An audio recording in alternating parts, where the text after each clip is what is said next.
guys! Good day and welcome back to our YouTube channel, Marjan's Garden. So ngayon guys, ay gusto ko lang ano sa inyo itong ating Pinwell Revolution. Ayan, dinilig ko to guys at ayan siya oh. Napakarami niyang baby. So ito yung isa natin na Pinwell. So meron tayong ano dito, tinapkat kasi nag-rot siya. Pinatong ko lang dyan para ma-air dry. And ayan yung ating Pinwell guys oh. Kinuha ko yung baby niya dyan oh. Ayan na siya. Tinabi ko lang din. Ayan. Tapos marami pa rin siyang baby dyan sa loob. Ang ganda talaga guys ng Pinwell, no? Ayan, no? Super ganda. At ito yung isa nating Pinwell. So, ito yung dating pinakamalaki kong Pinwell. And, inano ko siya. Tawag dyan. Tinapkat ko. Tapos, nung tinapkat ko siya guys, ay, ano siya. Lumiit. Tapos yung tinapkatan ko ay marami siyang nilabas na baby. Kaso guys, namatay siya kasi naulanan siya palagi. And yung ibang baby naman ay itabi ko. Pero, ngayon, medyo lumalaki naman na din sila. And ngayon, gusto kong itong ating Pinwell para mas gumanda yung rosette nila. Gusto kong tanggalin itong mga old leaves nila and itatry nating i-propagate. Ayan. So, natry ko na yan guys, mapropa sa leaves. Ayan siya, oh. O, diba? So, dyan ko lang yan nilalagay. So, ito, tatanggalin natin yung, nakatanggal na ako ng isa, oh. Ayan, ito, tatanggalin natin. Ayan. Para, gumanda yung tubo ng mga babies nila. Mas lumaki pa. Tingnan nyo, guys. O, diba? Ang dami. Hindi ko na alam kung yung iba crested na o ano. Hayaan na natin yan. Hindi ko yan gagalawin guys. Hayaan ko lang yan. Diyan nakadikit sa mother nila, sa mother plant. Yan. So, ito na lang na mga old leaves ang tatanggalin ko para maipropagate ko. Yan. Para mapadami natin itong ating Pinwell. Kasi, alam nyo guys, favorite ko din to si Pinwell. Kasi nagagandahan ako sa malaswan lake niyang malaswan lake niyang tawag dyan, leaves. Ayan. Kamukha niya si Swan Lake, si Topsy-Turvy ba? Parang Topsy-Turvy. Parang ganyan yung mga niya, mga leaves ni Topsy-Turvy at ni Ayan. Madami tayong makukuhang leaves. Kasi guys, pag hinayaan lang natin to kasi nagda-dry lang din siya. So, marami na ako ditong nakuhang dry leaves. Kasi, yung paikot niya, dry na. Medyo matigas yung iba. Ayun, sira na.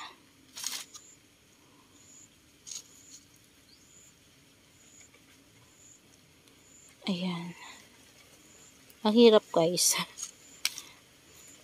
Yan, tapos ipopropagate natin. So, may nagtatanong pala sa akin kung paano mag-propagate at magpabuhay ng succulents galing sa leaves. So, papakita natin ngayon para sa mga beginners na hindi pa alam yung pag-aalaga ng succulents. So, ayan guys, oh. O, diba malinis na. And ito, ilalagay natin to sa isang pot na hindi siya hindi na siya mababasa. So, dito kasi mayroon tayong mga cuttings ng ito yung mga sinave ko na pero hindi ko na itanim. So, ilalagay ko na lang dun sa kabilang pot. Ayan. Mayroon pa rin tayong mga buhay-buhay dyan, guys, oh. Pero hayaan na natin yan. Hayaan na natin yan dyan. Ayan, ito pa, oh. Ano ba to? Sino ba to? Ilipat lang natin dito para hindi siya ma-dehydrate. Ayan. So, ayan po, ilalagay lang po natin itong mga leaves niya dito. Yan, at wag po natin itong babasain. Yan. Yung mga leaves ni Pinwell. Hayaan lang natin sila nakaganyan dyan. Wag natin silang babasain hanggat hindi pa na-dry itong nila, leaves. Yan, para sa mga beginners na nanonood sa atin at doon sa, nakalimutan ko kasi yung name ni ma'am, yung nagtatanong siya kasi siya daw ay naggaganito din siya pero palagi daw namamatay yung leaves na pinopropagate niya. So, ganito lang po, pagkatapos natin silang tanggalin sa mother plant, huwag po natin silang babasain para hindi po sila mamatay or magmashi. Yan, kasi kapag binasa po natin yan, syempre papasok yan yung water and then maano sila, magmamashi na yung leaves nila. So, hindi na sila magpuproduce ng babies dyan. So, dito kasi sila guys ng baby dyan. Magkakaroon yan dyan ng roots and then lalabas na yung baby niya. So, hayaan lang natin sila. So, kapag ano naman na guys, lumabas na yung baby, yan, ganyan, hindi pa rin nagda-dry yung leaves nila, wag po muna natin silang didiligin. Yan, kapag pa-dry na yung leaves nila, yun na yung time na magbigay tayo ng water sa kanila, paunti-unti, or spray lang natin, mist, ganyan. So, pwede naman dilig natin dyan. Pero ako guys, ini-spray ko lang eh. Pero depende naman yun sa inyo kung ano yung gusto nyo. Ako, ini-spray ko kasi siya kapag pa-dry na yung leaves nila. Yan. Minsan nga, ini-sprayan ko sila. Parang mist lang guys kasi sobrang tuyo naman na ng soil. And ilalagay lang po natin ito sa area kung saan ay shaded lang po yung matatanggap nila na sunlight para hindi po sila ma-sunburn itong ating mga leaves na kinuha natin sa ating mga succulents hanggang sa sila po ay magkaroon ng baby at roots. Ayan, ito yung ating mother plant. Ayan, lumalaki na din yung baby niya dyan na isa. And dito, makikita natin napakaraming baby. And ayan parang may crested na dito. Hayaan ko lang to guys. So, ito kapag medyo lumaki pa to guys, ikakat ko na yan siya dyan. And then, itatanim ko sa separated pot. Yan, para mas lumaki. Ayan.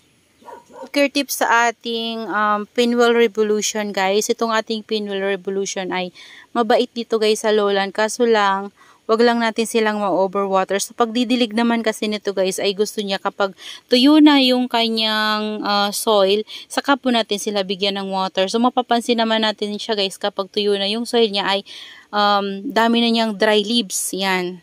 Pag marami na yung dry leaves niya, yan na yung time na diligan natin sila kasi tuyong-tuyo na yung potting mix yan guys. So, pwede na natin silang i-soak sa rainwater o ganyan. Pwede naman sa lang guys, kahit anong tubig guys. Sa fertilizer naman po, pwede tayong maglagay ng Osmocote 14-14, Osmocote slow release. Yun yung ginagamit ko guys sa aking mga succulents before. So ngayon hindi kasi ako nakakabili pa, kaya hindi ko na sila malagyan. Pero dati guys ay nalalagyan ko yan sila kagaya niyan. Ayan mayroon silang mga ganyan. Yan matagal na kasi yan guys, yung 14-14 Osmocote natin. Matagal na yan kaya dapat ang kasi ng Osmocote ay 6 months. Yan. 6 months lang yung tagal ng ng Osmocote sa ating mga succulents. So ayan. Yan lang yung mabibigay nating care tips sa ating pinwheel. So ito naman ating pinwheel guys ay mabait at kapag talagang tumangkad na yung stem niya or gusto natin siyang i-top cut ay magaling siya magbigay ng babies, hindi siya madamot sa babies. Yan, marami siyang binibigay na babies at marami tayong pwedeng ipropa. Yan, para mapadami natin siya. So, that's all for today's video guys, and I hope you enjoy watching and see you on the next vlog. Bye-bye! Happy gardening everyone!